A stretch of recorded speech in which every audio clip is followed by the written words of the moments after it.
Y queremos anunciar al mundo lo que tú eres, Jesús. Eres maravilloso. Buenos días, hermanos. Que Dios les bendiga. Tanto tiempo sin poder vernos, ¿cierto? Y bueno, quiero decirles algo. Estoy muy emocionado. Estoy muy emocionado y contento porque esta es mi primera película. Les pido comprensión. Si algo sale mal, las entradas no se van a devolver. Este es mi primer film. Un solo actor, un solo director. ¿Qué les parece? Oh, un mal chiste. Discúlpenme. Bueno, quiero saludarlos y darle gracias a Dios porque este privilegio tremendo de compartir su palabra no lo tiene cualquiera. Vamos a orar. Señor, damos gracias por este día. Gracias, Señor, porque a pesar de las circunstancias, tu palabra sigue viva y eficaz. Bendice nuestras vidas, Señor. Te amamos y te necesitamos. Que este sea un tiempo de reflexión, un tiempo de crecimiento y de muchos frutos, Señor. Bendice tu palabra. Úsame según tu voluntad, Dios mío. En el nombre de Cristo te lo pido. Amén. Mis hermanos, todos sabemos que la iglesia, la buena semilla, se ha puesto de rodillas. Cada día hemos estado orando por distintas necesidades. Hemos orado por la situación del país. Hemos orado por los líderes de la iglesia, por los líderes políticos de nuestro país. Hemos orado por la iglesia mundial, la iglesia cristiana mundial, por los enfermos y mucho más. Y esta sin duda que ha sido una experiencia enriquecedora, especialmente al saber que todos estamos unánimes, pidiendo al Señor por los mismos motivos. Y eso da la sensación real que somos un solo cuerpo. Creo que esa ha sido la intención del liderazgo al sugerir de que tengamos todos los días oración, porque de esta forma se acentúa el sentido de que somos comunidad y se fortalece nuestra relación con Dios como iglesia.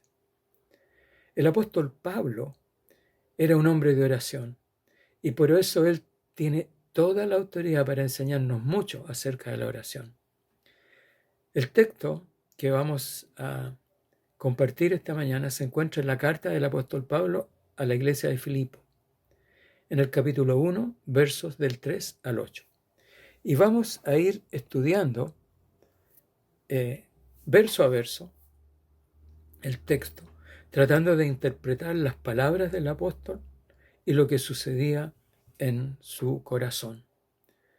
Lo primero que podemos decir de la lectura de la carta de Pablo a la iglesia de Filipo es que se revela una idea clave en el escritor, y esa idea es de las relaciones entre los hermanos en la fe.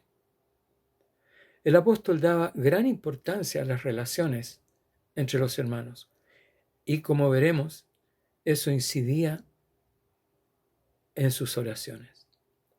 Vamos a ver los primeros dos versos, versos 3 y 4. ¿Qué escribe Pablo? Doy gracias a mi Dios siempre que me acuerdo de vosotros, siempre en todas mis oraciones rogando con gozo por todos vosotros. ¿Se fijan?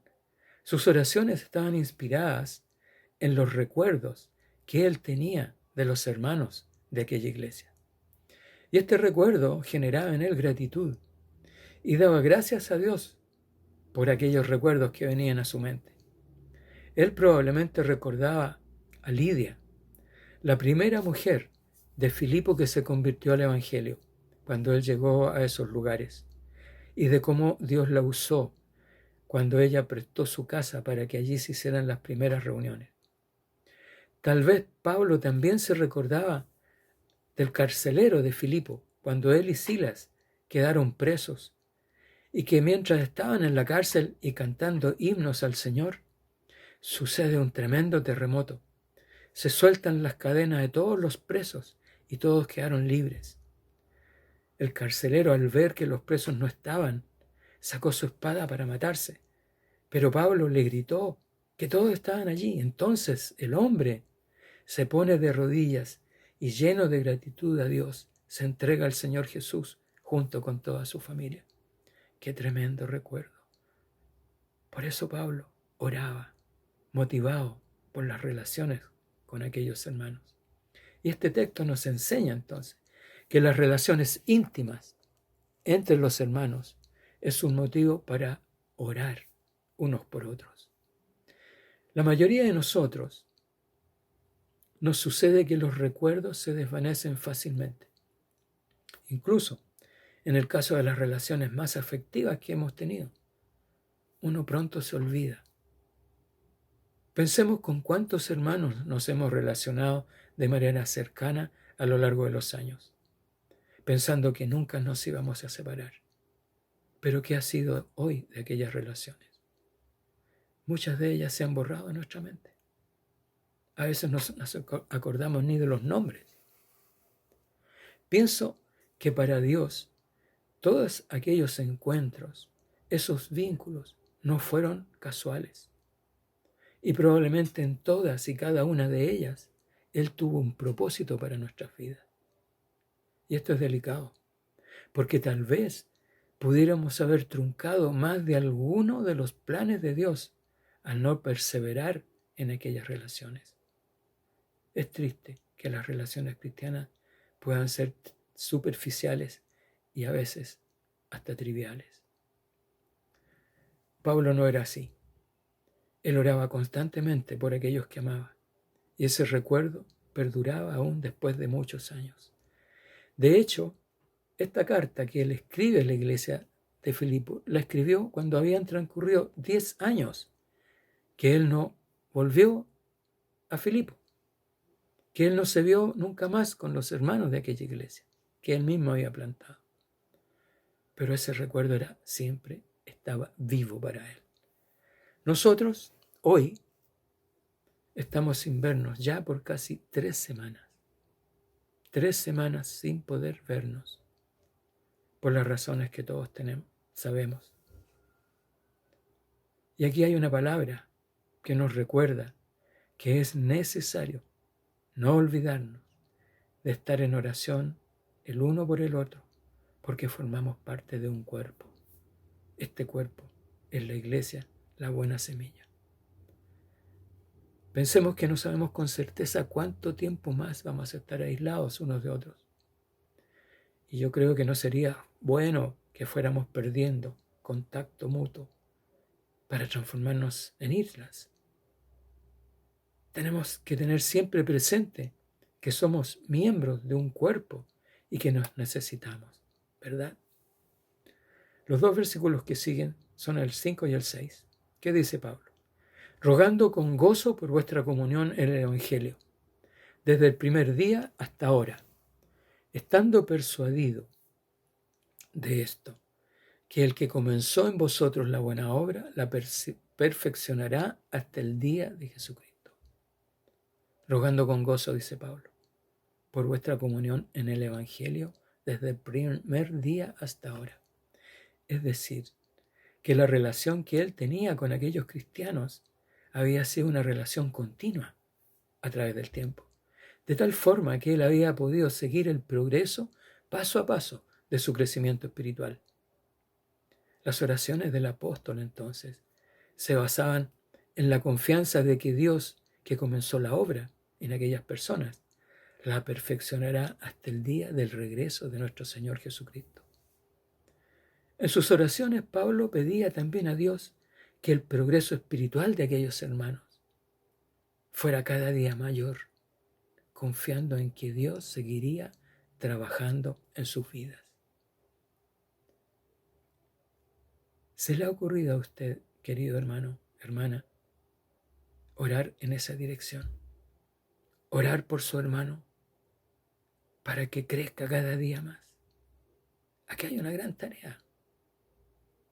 Redireccionar nuestras oraciones.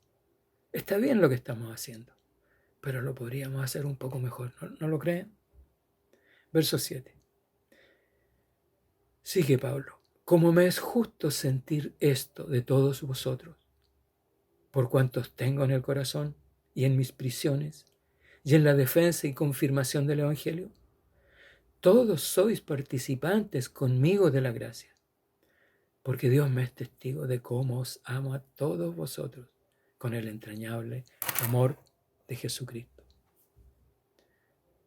La primera frase, os tengo en el corazón, confirma lo cerca que sentía Pablo, tanto en lo espiritual como en lo emocional, a sus hermanos de Filipo. Ellos no solo estaban en su mente, ellos ocupaban un lugar en su corazón. Aunque físicamente ausente ellos, él sentía que estaba unido con ellos y que eran una unidad común en Cristo. Pregunta, ¿tenemos un lugar en nuestro corazón donde estamos guardando el amor filial por nuestros hermanos de la buena semilla? Cada domingo nos saludamos unos con otros con la clásica pregunta, ¿cómo estás? Y la clásica respuesta, bien, ¿y tú? Eso no es suficiente para decir que nos amamos. Creo que el amor que Dios ha puesto en cada uno de nosotros pide mucho más que eso. Y todos sabemos que amar es una decisión, no una emoción. Sugiero entonces que cada uno de nosotros comencemos a orar pidiendo a Dios que nos guíe para fortalecer nuestras relaciones, para comenzar a amarnos como Él quiere. Pablo lo sabía muy bien. Él tenía a los filipenses en su corazón. Qué tremendo, qué precioso, cómo la palabra nos muestra que hay debilidades que tenemos que corregir, ¿cierto? A continuación, Pablo en el texto dice, y en mis prisiones. O sea, él tenía a los hermanos de Filipos en el corazón y en sus prisiones. ¿Qué significa eso? Él estaba atado a un guardia romano, mientras allí estaba, él seguía predicando el Evangelio, en medio de toda la oposición que había. Pero también él sentía que los filipenses estaban allí junto a él en la predicación, participando con él y Cristo de la propagación del Evangelio en la cárcel. Cómo Dios usó a Pablo. Qué ejemplo para nosotros. Verso 8. Porque Dios me es testigo de cuánto os amo a todos vosotros con el entrañable amor de Jesucristo. Este párrafo es interesante. Pablo, el hombre fuerte, el hombre firme, el hombre de carácter, parece que está abriendo su corazón. Pablo había soportado firmemente el hambre, las persecuciones, el encierro en cárceles, y nada había detenido su ministerio. Parecía ser un hombre de hierro. Pero ahora él, al parecer, se sentía solo. Y aunque sentía a los hermanos de Filipo muy cerca de él, parece que eso no era suficiente. Él necesitaba verlos. Necesitaba dar y recibir un abrazo. Y necesitaba tal vez una caricia de sus hermanos. Pablo revela una necesidad básica. La relación cara a cara. El tocarnos. El decirles cuánto te amo, cuánto te extraño, cuánto te necesito.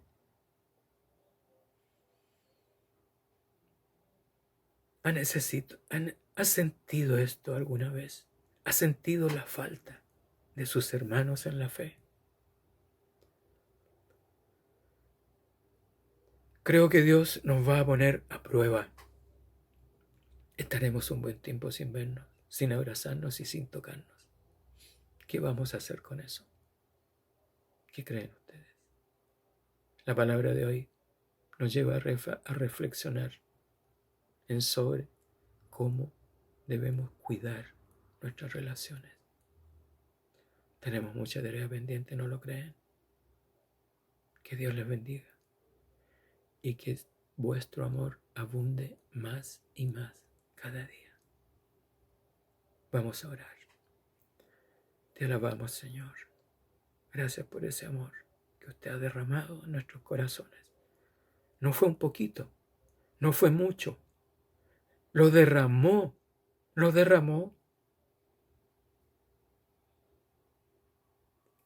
¿Y qué estamos haciendo con ese amor, Dios?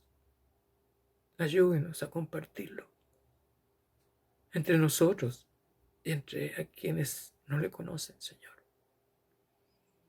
Gracias por su palabra. Bendiga a mis hermanos, donde ellos estén, lo que estén haciendo. Que por ningún motivo, Señor, ahora aislados cada uno en su casa, que los quehaceres de la casa